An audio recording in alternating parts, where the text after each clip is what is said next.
ایک دن ہم سب سے اس کے بارے میں پوچھا جائے گا۔ اس دن پھر ہم کیا جواب دیں گے اپنے رب کو؟ تو پھر ہم آخر میدان حشر اپنے رب کے سامنے کیا جواب دیں گے؟ کیا کبھی ہم نے یہ سوچا ہے قرآن خوانی کروانا یا شادی بیاہ میں لے آنا، کیا رب العزت نے یہ ہدایت قرآن پاک اس لیے اتارا تھا؟ اور ایک دن آئے گا جس دن ہمیں اس کا حساب دینا ہوگا۔ وَنَحْمَدُ وَنُصَلِّ عَلَى رَسُولِ الْكَرِيمِ اما بعد اعوذ باللہ من الشیطان الرجیم بسم اللہ الرحمن الرحیم رب اشرح لی صدری ویسر لی امری واحلل عقدۃ من لسانی یفقہوا قولی آمین ثم آمین یا رب العالمین۔ سامعین، کیا ہم نے کبھی یہ سوچا ہے کہ جو اللہ تعالیٰ کی کتاب ہمارے گھروں میں موجود ہے، ایک دن ہم سب سے اس کے بارے میں پوچھا جائے گا۔ اس دن پھر ہم کیا جواب دیں گے اپنے رب کو؟ میں یہ سب کسی خاص مذہبی یا پریکٹیکل مسلمان کے بارے میں صرف نہیں کہہ رہا، بلکہ یہ ہر خاص عام کے بارے میں ہے۔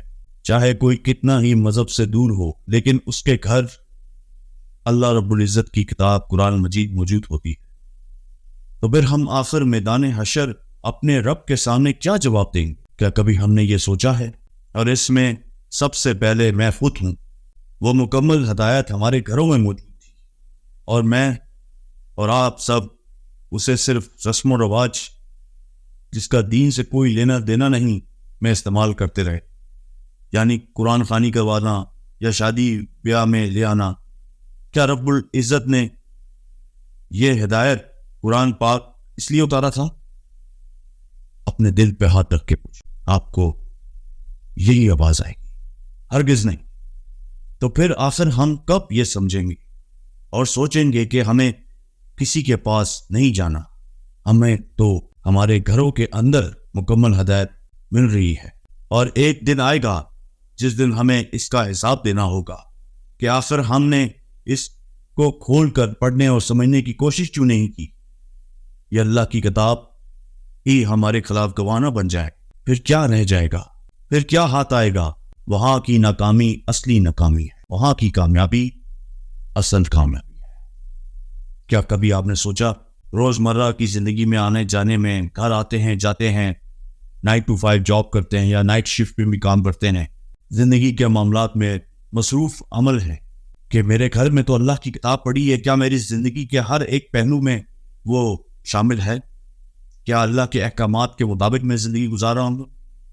کیا میں قرآن سے ہدایت لے رہا ہوں؟ کہیں ایسا تو نہیں اس کو میں نے اوپر سجا کے رکھ دیا ہے؟ کیا میں ہفتے میں یا مہینے میں ایک دفعہ کم سے کم پڑھ لیتا ہوں؟ ویسے تو ہمیں روز پڑھنا چاہیے، دن میں بھی 2 دفعہ 3-4 دفعہ، کم از کم 1 دفعہ تو پڑھنا چاہیے۔ لیکن اگر ہفتے میں تو پڑھ سکتے ہیں، دفعہ ویکینڈ پہ کم از کم، کیا وہ میں کر رہا ہوں؟ ہم سب اپنے دلوں پہ ہاتھ رکھ کے پوچھیں تو اس کا جواب ہمیں مل جائے گا۔ میری یہ ویڈیو کوئی زیادہ ڈیٹیل میں نہیں ہے، میرا مقصد اس ویڈیو سے آپ کو اور خود کو جوڑنا تھا، یاد دہانی کرانا تھا کہ ہمارے گھروں کے اندر قرآن موجود ہے، اور اب تو ماشاءاللہ سب کے گھروں میں ترجمے کے ساتھ موجود ہوتا ہے۔ اکا دکا ہی گھر ہے جہاں نہیں ہوتا ترجمے کے ساتھ، تو ہم اس کو پڑھ کے سمجھ کے عمل کرنے اور دین کی طرف آنے میں ہمیں سہولت میسر ہو سکتی ہے۔ ہم اپنی زندگی میں قرآن کو لا سکتے ہیں، ہم اس سے ہدایت لے سکتے ہیں اور سمجھ سکتے ہیں کہ آخر اللہ تعالیٰ ہم سے کیا چاہتا ہے، آخر ہم یہاں کیوں بھیجے گئے ہیں، ہماری زندگی کا مقصد کیا ہے، آخر ہم اس دنیا میں بھیجے کیوں گئے ہیں، ہم نے کرنا کیا ہے، کرنے کا کام کیا ہے۔ تو یہ سب کچھ ہمیں اللہ کی کتاب سے ہی پتہ چلے گا نا۔ اللہ کے رسول نے اپنے آخری خطبے میں بھی جس کا مفہوم یہ تھا کہ جب فرمایا تھا کہ اللہ کی کتاب تو اللہ کے رسول نے تو بتا دیا کہ اللہ کی کتاب ہی ہے جس سے ہمیں ہدایت ملے۔ تو کیا ہم اس سے ہدایت لے رہے؟ ہم کتنا پڑھتے ہیں، کتنا سمجھتے ہیں؟ پڑھیں گے سمجھیں گے تو عمل کی طرف جائیں گے۔ جب پڑھیں گے ہی سمجھیں گے ہی، اب نیت صاف نہیں کریں گے، خلوص دل سے نہیں پڑھیں گے، تو پھر ہماری زندگیوں میں تبدیلی کیسے آئے گی، انقلاب کیسے آئے گا؟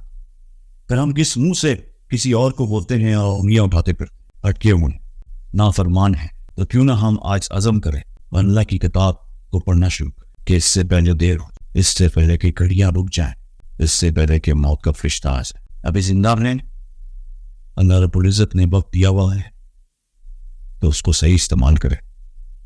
اس سب کا وقت کا قرآن کا ایک ایک لمحے کا ہم سے پوچھا جائے تو کیوں نہ ہم اس کو صحیح استعمال کریں جس مقصد سے ہمیں بھیجا گیا. پلیز میرے اس ویڈیو کو اور تک بھی پہنچائیں تاکہ اور لوگ بھی اس سے مستفید ہو کے قرآن کی طرف آ سکیں, اللہ کے بتائے ہوئے راستہ پہ چل سکیں. اللہ ہم سب کو سیدھے راستے پہ چلنے کی توفیق عطا فرمائے. آمین ثم آمین یا رب العالمین. السلام علیکم ورحمۃ اللہ وبرکاتہ.